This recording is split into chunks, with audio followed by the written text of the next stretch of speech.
The Lord be with you. And with your spirit. A reading from the Holy Gospel according to Mark. Glory to you, O Lord.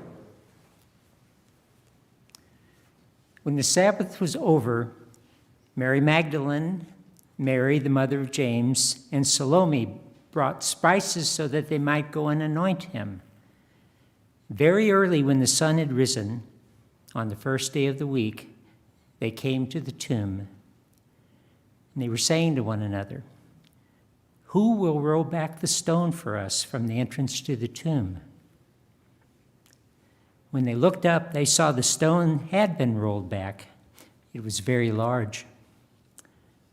On entering the tomb, they saw a young man sitting on the right side, clothed in a white robe, and they were utterly amazed.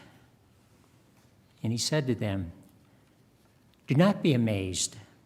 You seek Jesus of Nazareth, the crucified. He has been raised. He is not here. Behold the place where they laid him. But go and tell his disciples and Peter, he is going before you to Galilee. There you will see him as he told you." The Gospel of the Lord.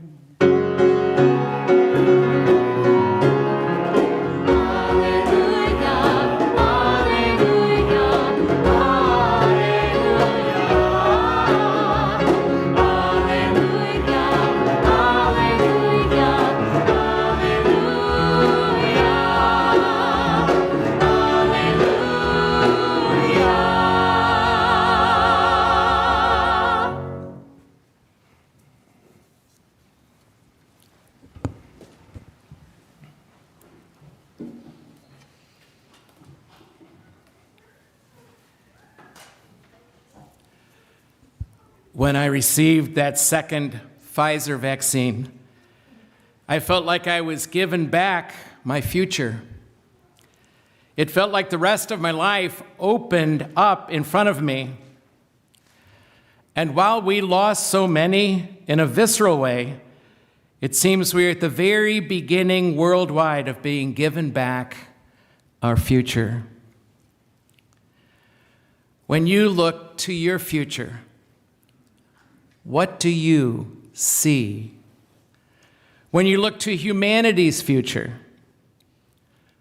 what do you see? Do you have any sense that you even have a future?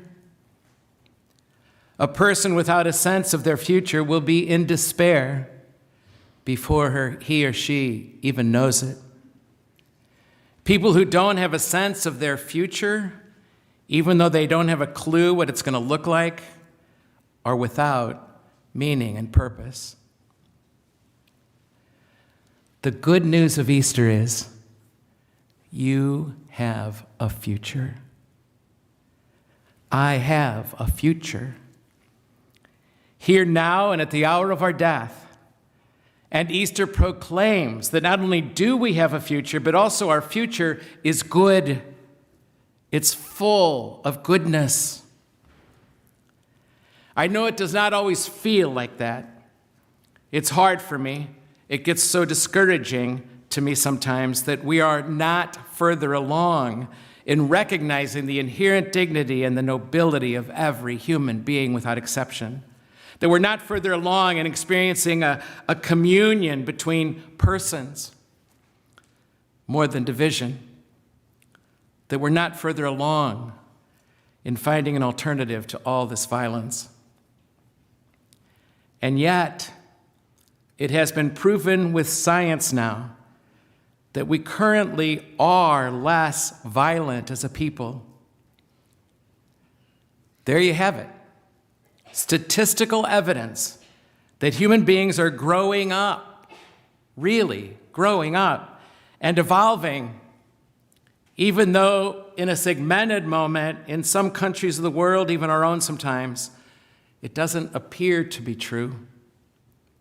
Sometimes it seems like only chaos, only like we're regressing once again.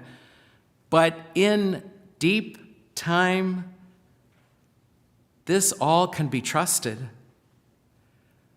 We've got to trust the bigger picture. We've got to trust that we have a future, and it is good. That's the core of this feast, that we humans have a future, and God is all about it for us, as surely as God was all about it on that first Easter morning. The risen Christ is this omega point lived among us. We can see our future in him. As we know, the future will not be peaches and cream. We have plenty of reasons to be cynical, more than enough, and to worry. But the resurrection says we have a future and we can trust it. God is in it. Love is waiting for us at every turn. As our mom has told us after each ouchie, you're going to be okay, Gary. Easter says, we're going to be okay. I see the future. I see it in the faces of the vaccinated now. I see the future every time I fell in love. All I could do was imagine a future with this person. I see the future in our students. Most of their lives are in front of them. They mostly only have a future. I see the future in them. I see the future in the faces of couples standing right here daring marriage. What is marriage if it is not entrusting our futures to this other human being with all the unknowns and the uncertains? Is there anything more daring in all the world than marriage? Your marriages have a future. No matter how hard it's being right now, perhaps, your marriage has a future, and so do your friendships. No matter how hard things get, there is tomorrow. Count on that, Easter says. But if there's one thing, I guess, that could maybe kidnap that future, the one thing that could maybe shorten our futures, is what Jesus kept pointing to, is fear. Fear. Fear of the future is shortening our futures. We worry more than we have to if we really dared to believe in the power of resurrection. One of our graduate students told me recently that even while everything seems to be coming back after a year of this pandemic that took so much away, in her words, I find myself afraid that this could happen again in my lifetime. That scares me, that now I will always be waiting for the other shoe to drop. It's true that the future will take our lives and the lives of everyone we love. That's true. And it's also true that will give our life back to us again, bigger and better and more whole on the other side of those awful days. This pandemic took so much away from us, but we can get it back and more on the other side of it. Over the last year, many of you, and I know you personally and I know your stories, many of you have lost someone you loved dearly. Yes, you grieved, and you still are. And do you remember what it's like after a terrible loss or failure to all of a sudden find yourself laughing? Unbeknownst to yourself almost, something made you laugh. In that moment, your future was given back to you. Because of this feast, we know that tomorrow is going to come, because we've seen it. From that limp, spit-covered, blood-soaked, dead body left in a grave, there emerged this Christ of all history, this Christ who plays in 10,000 faces, lovely in eyes, lovely in limbs, not his. this cosmic Christ, this universal Christ, this fullness of his life. You heard St. Paul. He's the firstborn of the dead, which is to say, we have seen our future in his resurrection. His resurrection is our future. And Paul, in the second reading, if we do not have a future, then he has not been raised up. And then in the gospel, look down the road.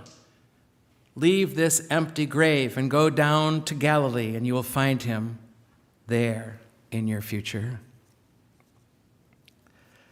The resurrection of Christ has become our superpower. In him we have seen the future. My superpower is that I can see through him to my future and yours and ours. If you and I have one superpower, it's that we can see the future. We can see where it's going, despite how often we mess it up. We can see where it's going. And this is not a naive wishful thinking. This is good Catholic theology that these guys are being grafted onto tonight. Our church teaches, and I believe with all my heart, that everything is moving towards its end, toward what the Creator made it to be. You and I are already ordered to our purpose. The future is all moving toward our union with God, our union with perfect love. That is why our future is not to be dreaded or feared. All this that we call life, even our weaknesses and our failures and losses, are being woven, all of them are being woven into God's future. Even my sins are being woven into God's future. Even my sins, ordered to the good, all good that is God. Yet that's where it's all going. The arms of the great mystery we call God are wrapped around all reality, pulling all toward itself to the omega point of everything, where Christ will be all in all. The future, my friends, is love, and the future is only love. And that's why we can trust St. Julian of Norwich when she said, and you've heard me quote it many times, "All shall be well," she wrote, "all shall be well, and every manner of things shall be well." Do you believe that? Do you trust that that could be true? As a bit of a worrier myself, it's the biggest act of faith I could ever imagine, to trust that all will be well. Students tell me often the many reasons they have given up on the church. But this is a reason. I cannot give up on the church. It is our church's radical optimism about the future. I don't know where I could find it or hear it or be instilled with it like it has become for me. Our church teaches that your future is going somewhere. All of human history, all of evolution is being woven into something beyond our imagination that is now and in our future. And the mystery of God is like this giant magnet pulling us towards itself. The future looks like gravity, everything drifting towards everything else, every one of us and everything around us going to be part of each other one day. This is what makes the good news good. We're going together to something good, you and I, and all of our sisters and brothers on this planet. This whole direction can be trusted. This whole evolution can be trusted. The collective experience is going somewhere good. This feast is grounding us in a greater reality that we can see now because of his resurrection. That's why we need Easter.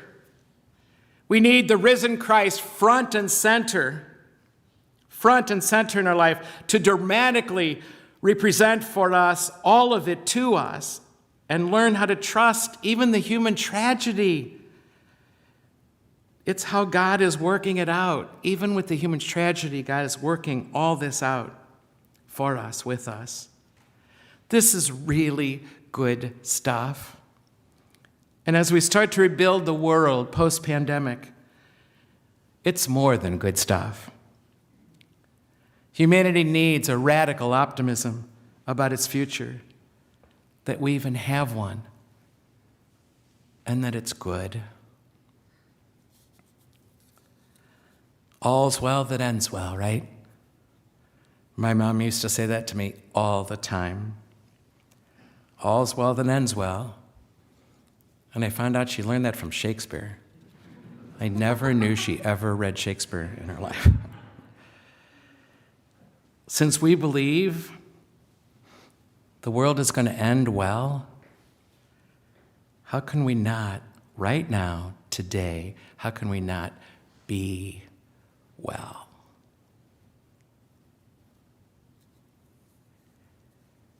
Yes, I saw the future. That day after my second shot. And in it, I was alive. And so were you. And so will we always be. Alive.